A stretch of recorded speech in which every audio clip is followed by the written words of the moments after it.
Welcome to another free hit team video ahead of Double Gameweek 23. I'll be discussing the best 15-man squad for this gaming specifically, and you can use this using free transfers and taking hits or whatever you want to do. You don't need to even use the free hit in Double Gameweek 23. You might want to use it for Gameweek 25. Check out my best wildcard team video where I break down the doublers and blankers in Gameweek 25, and that could be the perfect opportunity to use the free hit. And when we get closer to that deadline, I will be using and making a free hit team video, so that will help you as well with any of your plans that you may have for the next few weeks. So let's get straight into this video. Let me know if you disagree or agree with any of the picks, and let's have the discussion keep on going in the comment section.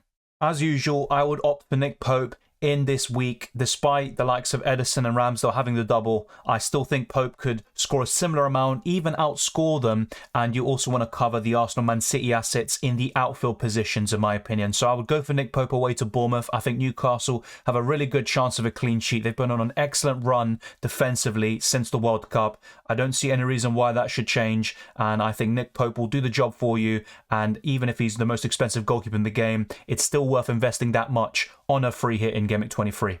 The defence may appear a little thin, and that's because we're going for a back three and investing the majority of our funds in the midfield and attack. But we've gone for Zinchenko and Nathan Ake, two Double Gameweek players, and I'm not really a big fan of Arsenal Man City defensively in Gameweek 23. The fixtures aren't particularly great, but you also wouldn't be surprised if they were able to keep one clean sheet, with Man City facing Aston Villa at home, and Arsenal could keep a clean sheet against Brentford at home, who have been more focused on defence in recent games too. So that's the kind of two defenders I would go for from those respective clubs, but I also wouldn't look to double up on either Arsenal or Man City. I think the majority of points and hauls are to be had in the midfield and the forward positions. Bueno is in here. He's going to be sitting on the bench, but he has a decent fixture as well, so he also wouldn't be a bad player to start, but he's just a budget player. The same goes for Botman, who would also sit on the bench. Kieran Trippier, that's never going to be the case. He's always going to start. But just to timestamp this video, this is recorded early on the Wednesday, so the ranks and stuff could change after the Man United Leeds game. That's not really too important regardless, but that is the kind of defence I would go for. Another bit of news we got actually today is that Hugo Lloris is going to be out for 6 to 8 weeks. So if you have any Spurs defenders, that might change your line of thinking, or if you're looking to bring one in like Pedro Porro, Perisic, Emerson Royal, Eric Dyer, you name it, that could also be a bit of a blow to their clean sheet probabilities. But that's just something else entirely, something to think about. None of the Spurs defenders would come close to getting into this team in Gameweek 23 on the free hit, but it would be more problematic on the wildcard, as we've discussed in recent videos. For those of you that have seen my best wildcard team video, this midfield will look very similar. Bruno Fernandes is in, but in the other video, it was Marcus Rashford, and Rashford's the more informed player, so to speak. He's getting more goals and assists, and he's a better FPL option as a result. But Bruno Fernandes has an incredible record against Leeds. I would just make a final decision after you see how United do against Leeds a few days before they meet each other again in Gameweek 23. But either Rashford or Fernandes makes sense, but I would just have a sneaky feeling about Fernandes over Rashford, specifically in Gameweek 23. When I'm thinking about who I would rather have beyond Gameweek 25, it would be Rashford. He's cheaper, he's also in better form, getting more points, and I think he is the best option in the game right now, and he is the highest scoring midfielder as a result. But for Gameweek 23 specifically, at this moment in time, I would slightly lean more towards Bruno Fernandes, but let me know your thoughts down in the comment section below. We've got two Arsenal attackers, the same two I've been banging on about for quite some time. Bukayo Saka and Odegaard are the two best assets Arsenal have to offer. They're also two of the high scoring players in the game. Odegaard is only behind Rashford in terms of midfielders and points scored, and he is also the best in terms of bonus points potential with 18 compared to Bukayo Saka's 9. When you compare the two statistically, it's actually not that different. Odegaard is slightly better in certain areas, especially creativity, and Bukayo Saka has had more shots, but not that many more, and the XG isn't that impressive on either side, but you would still expect them to haul in Double Gameweek 23 and 25, and those two Double Gameweeks are enough to go for that triple up in Arsenal, not to mention the fantastic fixtures until Gameweek 30, and the same can be said for Man City. Riyad Mahrez is in here as a result, and it's really between him and Kevin De Bruyne, and as I've said multiple times throughout recent streams and videos, my current preference is with Riyad Mahrez. De Bruyne hasn't really been too impressive since the World Cup from an FPL perspective, only 2 assists and a few underwhelming performances as well, also being benched against Spurs. Then again, you could also point towards Riyad Mahrez blanking against Spurs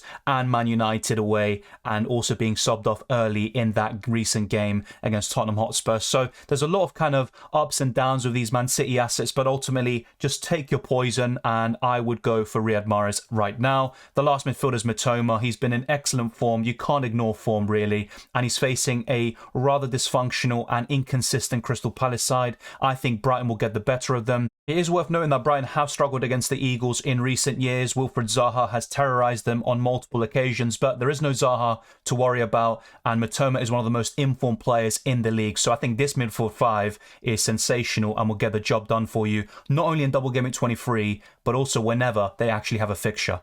With the amount of money left over, you could go for any kind of third forward, but I've just gone for Greenwood, and the main focus is on Erling Haaland and Harry Kane, who seem to feature in every single one of these videos, but there's a reason for that. Just like Kieran Trippier, they're almost essential, so to speak. Haaland and Trippier certainly are. Then Harry Kane is up for debate, especially if the likes of De Bruyne come into form. But I have to say, right now, Harry Kane is probably the second best option in the game, and he's rivaling Erling Haaland on certain occasions, and I would just go for both of them in the forward position. Then it's just up to you if you go for Darwin Nunez, Nketiah, or another striker like Ivan Toney, Mitrovic. But ultimately, Haaland and Kane are constants. They're not having any blanks.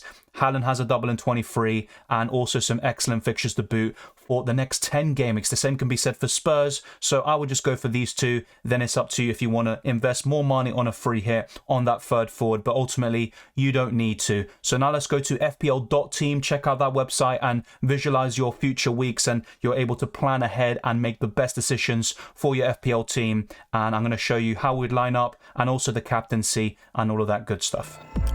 There are no surprises. In goal, Nick Pope would be in goal with a back three once again, just like with the wildcard squad, with Kieran Trippier, Zinchenko and Nathan Ake. The midfield 5 is the exact same as that, with obviously Fernandes coming in for Rashford, but once again, you could just take your pick and either one will probably do a really good job for you. And the front two is Harry Kane and Erling Haaland as your captain. And then on your bench, you've got a bit of squad depth, even with a few million in the bank, with Botman, Bueno and Greenwood there sitting on the bench. Danny Ward as well as the backup goalkeeper. You could even go for a 3.9 million option if you need that extra 0.1 million, if that so happens to be the case. But ultimately, the captaincy is going to be the biggest dilemma, and I would go for Erling Haaland and Odegaard would be the vice. But if you are looking for something a bit different, then I wouldn't be completely against that, going for a Mahrez, Odegaard or even Bukayo Saka as your captain. And from the single game week options, I think Harry Kane's the best, facing a Leicester side that have been very poor defensively despite their impressive 4-2 win away to Aston Villa. I still think Harry Kane could do a really good job against them. He has a fantastic record, as I've mentioned a few times over the last week, and that is something that I think Harry Kane definitely cares about. He will like to add to that tally, and he's just already broken a record over the weekend, and he's going to strive for more as well. So really solid squad. It's pretty much the same as the wildcard team, but that team will also be well set up for future weeks as well. Let me know your thoughts down in the comment section below, and maybe I've missed out some key players, and I think Eddie Nketiah could be really good in this game week, but at the same time, you would have to sacrifice an attacker or Zinchenko, and then who would you go for at the back? What you could do is maybe go for Nketiah for Greenwood, and then put Botman in the starting 11 and just put Zinchenko to any defender that you need to kind of fill the quotas and comply with your budget / team value. So if you do prefer that, then be sure to let me know. That might be the way forward for Double Game Week 23. Thank you very much for watching this video. As always, be sure to support the channel by subscribing, smashing the like button, and also hitting the notification bell so you never miss a single upload. The same goes for checking the description below for the Discord server, my Twitter and Instagram, DylanRCM, the FPL League, the Patreon, and the channel memberships. Thank you to all the channel members, patrons, subscribers, and everyone who sends in super chats. It really helps out the channel, and I hope I see you very soon in the upcoming deadline stream for FPL on Saturday, not to mention a return to UCL Fantasy with a deadline stream next Tuesday. That should be a really good one. So let's see what's in store for us, because the next few weeks are going to be pivotal in determining future blanks and doubles, and all of that will be covered on this channel. So thank you very much for watching, and I'll see you very soon.